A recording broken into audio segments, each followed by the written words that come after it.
Loi 16. Faites-vous désirer.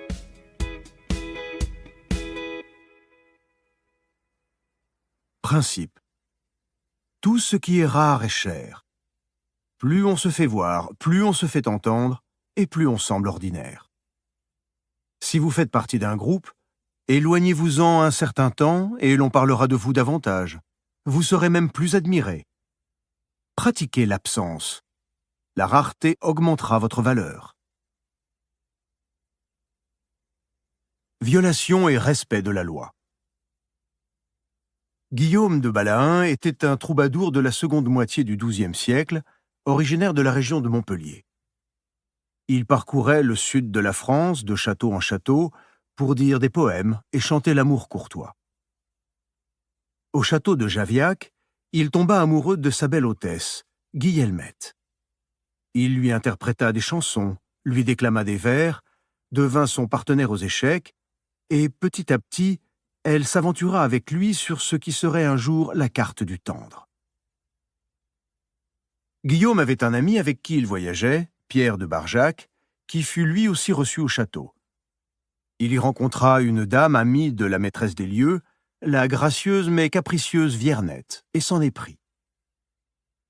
Un jour, Pierre et Viernette eurent une violente querelle, et la dame interdit à son soupirant de reparaître devant elle. Pierre demanda à son ami Guillaume de l'aider à rentrer dans les bonnes grâces de sa dame. Guillaume était alors sur le point de faire un voyage. Il demeura absent du château quelque temps, mais à son retour, plusieurs semaines plus tard, il fit tant et si bien que Pierre et Viernette se réconcilièrent. Pierre sentit que son amour avait décuplé. Il n'y a pas d'amour plus fort qu'après la résolution d'une querelle. Plus le désaccord a été fort et plus longtemps il a duré, dit-il à Guillaume, plus fou est le sentiment que l'on éprouve quand vient la paix. Le chevalier Guillaume, en vrai troubadour, voulait tout connaître des heurts et malheurs de l'amour. En entendant son ami, il voulut lui aussi goûter le bonheur de la réconciliation après une querelle. Il feignit alors une grande colère contre dame Guillemette, quitta brusquement le château, cessa de lui envoyer des lettres d'amour et resta à distance, même pendant les festivals et les chasses. Ce comportement mit la châtelaine dans tous ses états. Guillemette envoya des messagers à son soupirant pour avoir des explications, mais il les renvoya sans ménagement. Il pensait que, piquée au vif, elle le contraindrait à la supplier, comme Viernette l'avait imposé à Pierre pour rentrer en grâce. Cependant, son absence avait exactement l'effet opposé. Guillemette ne l'en aimait que plus. La dame poursuivit le baladin, multipliant les lettres d'amour. C'était tout à fait inhabituel. Une dame ne harcèle pas son troubadour. Guillaume ne fut nullement touché par ce comportement. Au contraire, l'effronterie de Guillemette lui fit à ses yeux perdre de sa dignité. Non seulement il n'était plus sûr de son plan, mais il n'était plus sûr de son amour. Finalement, au bout de plusieurs mois sans nouvelles, Guillemette renonça. Elle cessa de lui mander des messages, et il se demanda si elle était enfin en colère. Peut-être son plan avait-il marché, après tout. Il n'attendit pas plus longtemps. L'heure de la réconciliation, pensait-il, était arrivée. Il mit ses plus beaux habits, équipa son cheval de son caparaçon le plus somptueux, et coiffé d'un aume étincelant, il se mit en route pour Javiac. Lorsqu'elle sut que son amant était revenu, Guillemette se précipita à ses genoux, enleva son voile pour l'embrasser et implora son pardon pour ce qui avait pu causer son courroux. Guillaume était partagé entre la perplexité et le désespoir. C'était un échec retentissant. Elle n'était pas en colère, elle ne l'avait jamais été. Elle était encore plus amoureuse, et il ne connaîtrait jamais les délices de la réconciliation. La voir ainsi exacerba son farouche désir de goûter à tout prix cette joie. Il la repoussa durement, menaça l'appui. Elle se retira, se jurant cette fois de ne plus le revoir. Le lendemain matin, le troubadour eut des regrets. Il revint à Javiac, mais la dame refusa de le recevoir, et, les domestiques aux trousses, il dut repasser en toute hâte le pont-levis. Ses poursuivants ne le lâchèrent que de l'autre côté de la colline. Guillaume s'enfuit. De retour dans l'intimité de sa chambre, il s'effondra en larmes. Il avait commis une terrible erreur. Il ne revit pas sa dame de l'année et connut la cruelle morsure de l'absence, qui ne fit qu'attiser son amour. Il composa alors un de ses plus beaux poèmes, « Mon chant s'élève pour implorer votre pitié ». Il écrivit à Guillemette, expliquant la raison de son comportement et l'adjurant de lui accorder son pardon. Il multiplia les missives. Dame Guillemette, elle, prolongea son silence. Puis, après quelque temps, se souvenant de ses belles chansons, de son aimable prestance et de ses talents de danseur et de fauconnier, elle commença à se languir de lui. Pour le punir de sa cruauté, elle lui ordonna de s'arracher l'ongle du petit doigt de la main droite et de le lui envoyer avec un poème décrivant ses souffrances. Il fit selon son désir. Et Guillaume de Balaün put enfin goûter la jouissance suprême, une réconciliation surpassant en intensité celle de son ami Pierre. Interprétation. Dans sa quête des joies de la réconciliation, Guillaume de Balaün découvrit sans le vouloir la loi dont nous traitons ici. Au début d'une relation amoureuse, il faut marquer sa présence auprès de l'autre. Si l'on s'absente trop tôt, on se fait oublier. Mais une fois l'émotion née, le sentiment amoureux cristallisé, c'est l'absence qui attise et excite. Et une absence inexpliquée encore plus. L'autre suppose qu'il est en tort.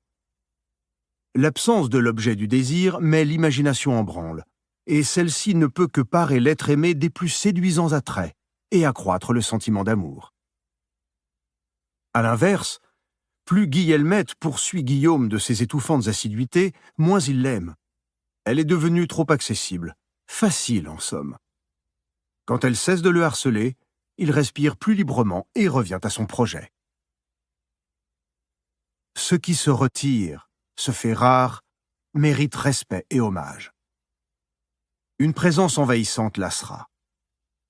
Dans l'amour courtois médiéval, une dame mettait couramment son chevalier servant à l'épreuve. Elle l'envoyait au loin, chargé d'une quête longue et ardue, pour provoquer une bénéfique absence. Si Guillaume n'avait pas quitté sa dame le premier, c'est sans doute elle qui l'aurait éloigné. L'absence diminue les médiocres passions et augmente les grandes, comme le vent éteint les bougies et allume le feu. La Rochefoucauld, 1613-1680, Maxime. Respect de la loi. Pendant des siècles, les Assyriens régnèrent sur le Moyen-Orient par la cruauté. Puis, au 7e siècle avant Jésus-Christ, les Mèdes, qui peuplaient ce qui est maintenant le nord-ouest de l'Iran, se soulevèrent et se libérèrent de leur joug. Les Mèdes mirent en place leur propre gouvernement. Déterminés à éviter toute forme de despotisme, ils refusèrent de donner le pouvoir à un seul homme et d'établir une monarchie. Sans chef, le pays sombra bientôt dans le chaos et se divisa en petits royaumes où faisaient rage les combats entre localités. Dans l'un de ces villages vivait un homme appelé Déiokès, qui commença à se faire un nom par ses décisions avisées et sa capacité à résoudre les différends. Il y réussissait si bien qu'on lui confia de plus en plus la tâche de calmer les conflits, et son pouvoir augmenta. Dans tout le pays, la loi était tombée en discrédit. Les juges étaient corrompus, et plus personne n'amenait son cas devant les tribunaux. On préférait le recours à la violence. Quand la renommée se répandit de la sagesse de Déiokès, de son incorruptibilité et de son impartialité inattaquable, les Mèdes se tournèrent vers lui pour tous leurs litiges. Bientôt, il devint le seul arbitre de la justice dans tout le pays. Parvenu au sommet du pouvoir, Déiokès décida brusquement qu'il en avait assez. Il ne voulait plus être juge. Il était las d'entendre des plaidoyers entre frères, entre villages. Il se plaignit de passer tellement de temps à traiter les problèmes des autres qu'il négligeait les siens. Par conséquent, il se retira. Le pays sombra une fois de plus dans l'anarchie. Avec la soudaine disparition d'un arbitre aussi puissant que Déiokès, la criminalité s'imposa et la loi ne fut plus qu'un souvenir. Les tribus mèdes se réunirent en conseil pour sortir de ce mauvais pas. « Nous ne pouvons pas continuer dans de telles conditions, » dit un chef de tribu. « Nommons quelqu'un à notre tête. Ainsi nous pourrons bénéficier d'un gouvernement digne de ce nom, au lieu de sombrer comme maintenant dans le chaos. » Malgré ce que les Mèdes avaient enduré sous le despotisme assyrien, ils décidèrent donc d'établir une monarchie, de nommer un roi. Et l'homme qu'ils plébiscitaient était bien sûr le plus juste d'entre eux, Déiokès. On eut bien du mal à le convaincre, car, disait-il, il ne voulait plus se mêler des querelles et chamailleries locales, mais les Mèdes plaidèrent leur cause et l'implorèrent. Sans lui, le pays allait sombrer dans une totale anarchie. Déiokès finit par accepter. Il imposa ses conditions. Il fallait lui bâtir un immense palais, lui fournir des gardes du corps et construire une capitale à partir de laquelle il pourrait gouverner. Quand tout cela fut fait, Déiokès s'installa dans son palais. Situé au centre de la capitale, Ecbatane, le palais était entouré de remparts et était complètement inaccessible au peuple. Déiokès mit en place des règles très strictes. Personne n'était admis en sa présence. On ne pouvait communiquer avec le roi que par des messagers. Nul à la cour ne pouvait le voir plus d'une fois la semaine et seulement sur permission. Déiokès gouverna 53 ans, agrandit l'empire Mède et établit les fondations de ce qui serait plus tard l'empire perse sous Cyrus le Grand. Pendant le règne de Déiokès, le respect du peuple pour lui se mua en vénération. Pour eux, de simples mortels, il était devenu le fils d'un dieu. Interprétation. Déiokès était très ambitieux. Il avait compris très tôt que son peuple avait besoin d'être tenu fermement en bride et qu'il était l'homme de la situation. Dans un pays dévasté par l'anarchie, l'homme qui s'impose est le juge et l'arbitre. Aussi Déiokès avait-il commencé sa carrière en se faisant une réputation d'irréprochable justice. Cependant, au sommet de sa fonction de juge, Déiokès avait constaté la pertinence de la loi de l'absence. En répondant à d'innombrables sollicitations, il était devenu trop célèbre, trop disponible, et avait perdu le respect dont il avait joui précédemment. On considérait ses services comme un dû. Le seul moyen de regagner la vénération et le pouvoir qu'il désirait était de s'effacer complètement et de laisser les Mèdes goûter à ce qu'était la vie sans lui. Comme il s'y attendait, ils vinrent le supplier de régner. Une fois que Déiokès eut découvert la vérité de cette loi, il la porta à sa réalisation ultime. Dans le palais que son peuple avait construit pour lui, personne ne pouvait l'apercevoir à l'exception de quelques courtisans, et encore rarement. Le risque était, écrit Hérodote, que si les gens le voyaient à tout propos, ils éprouvent jalousie et ressentiment et se mettent à comploter contre lui. Tandis que si personne ne le voyait, sa légende grandirait, celle d'un être différent des simples hommes. Un homme dit à un derviche « Pourquoi est-ce que je ne vous vois pas plus souvent ?» Le derviche répliqua « Parce que les mots « Pourquoi n'êtes-vous pas venu me voir ?» sont plus doux à mon oreille que les mots « Pourquoi êtes-vous encore venu ?» Idriss Shah, 1968, Moula Jami, cité dans La caravane de rêve. Les clés du pouvoir. Tout le monde subit l'influence de l'absence et de la présence. Une forte présence attire le pouvoir et l'attention. On brille plus intensément que les autres. Mais, inévitablement, il arrive un moment où une présence envahissante crée l'effet opposé. Plus on est vu et entendu, moins on a de valeur. On devient banal. Peu importe le mal que l'on se donne pour être différent. Subtilement, sans que l'on sache pourquoi, le respect s'effrite. Il faut apprendre à se retirer au bon moment, avant que les autres ne vous poussent inconsciemment dehors. C'est un jeu de cache-cache. La pertinence de cette loi peut être aisément vérifiée quand il s'agit d'amour et de séduction. Passé les premières étapes d'une relation amoureuse, l'absence de l'être cher stimule l'imagination, forme une sorte d'aura autour de lui. Mais cette aura s'évanouit quand on le connaît trop, L'imagination n'a plus sa place. L'être aimé devient une personne quelconque, fait partie des meubles. C'est pourquoi Ninon de L'Enclos conseillait aux amoureux de s'éloigner régulièrement l'un de l'autre. « L'amour ne meurt jamais de besoin », écrivait-elle, mais souvent d'indigestion. Sitôt qu'on accepte d'être traité comme n'importe qui, il est trop tard. On est avalé et digéré. Pour éviter cela, faites-vous rare. Forcez le respect de l'être aimé en le menaçant de vous perdre à jamais. Créez une alternance de présence et d'absence.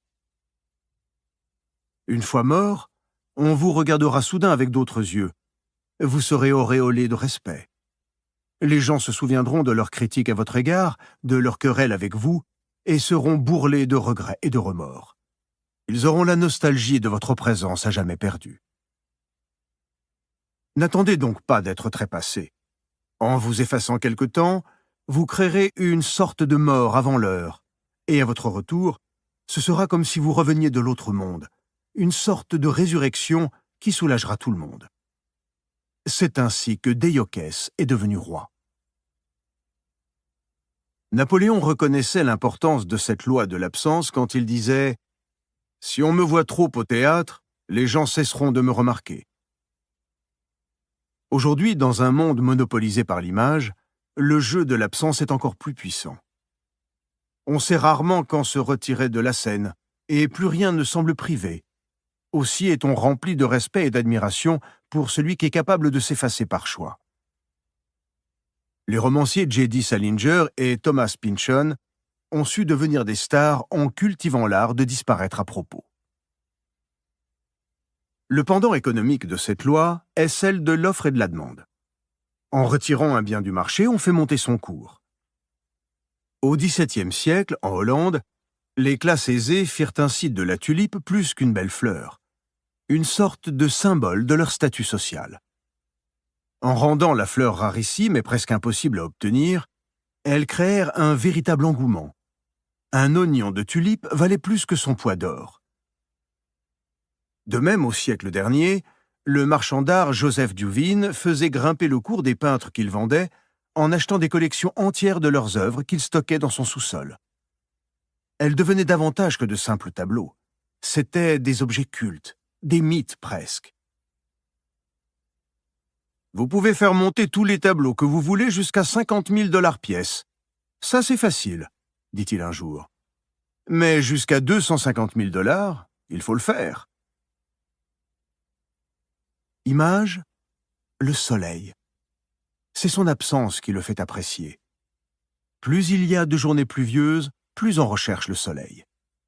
Mais que vienne la canicule, et le soleil devient l'ennemi. Apprenez à vous faire désirer, au point que l'on exige votre retour.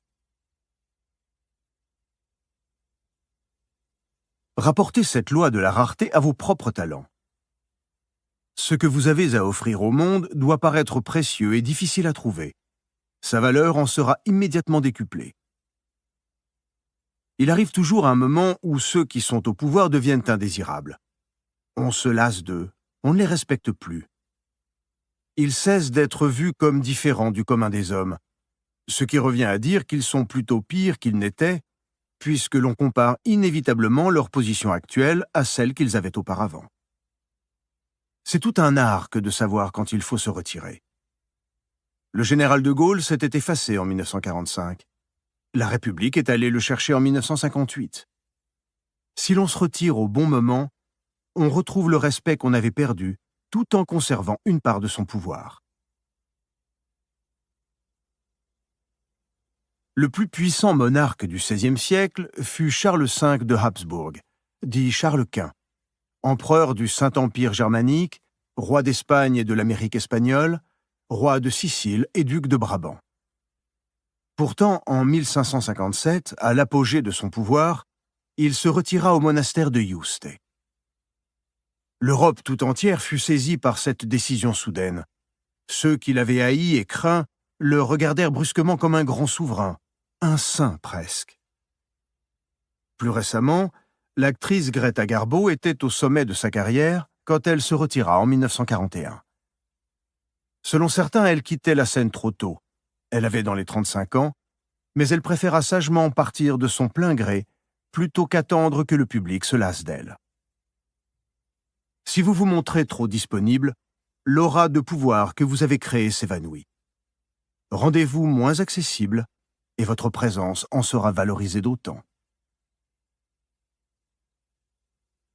Autorité. Si la présence diminue la réputation, l'absence l'augmente. Celui qui, étant absent, passe pour un lion, ne paraît qu'une souris étant présent. Les perfections perdent leur lustre si on les regarde de trop près, parce qu'on regarde plutôt l'écorce de l'extérieur que la substance et l'intérieur de l'esprit. L'imagination porte bien plus loin que la vue, et la tromperie qui d'ordinaire entre par les oreilles sort par les yeux. Celui qui se conserve dans le centre de la bonne opinion que l'on a de lui conserve sa réputation. Le phénix même se sert de la retraite et du désir pour se faire estimer et regretter davantage. Balthasar Gracian, 1601-1658, L'homme de cour, traduit par Amelot de la Houssaye. A contrario, cette loi s'applique uniquement à un certain degré de pouvoir. Un minimum de notoriété est requis pour que votre absence soit remarquée. Si vous partez trop tôt, on vous oublie tout bonnement. Il faut se forger en début de carrière une image reconnaissable, reproductible et visible partout. Faute de quoi, l'absence, au lieu d'attiser les flammes, les éteint. De même, en amour, l'absence n'est efficace que si l'autre a été d'abord assiégé par votre image. Tout doit lui rappeler votre présence, en sorte que, lorsque vous choisissez de vous éloigner, il pense sans cesse à vous et continue à vous voir par les yeux de l'esprit. Souvenez-vous, au début, ne vous faites pas rare, mais omniprésent. Ce n'est que lorsque vous êtes vu, apprécié et aimé que l'on souffrira de votre absence.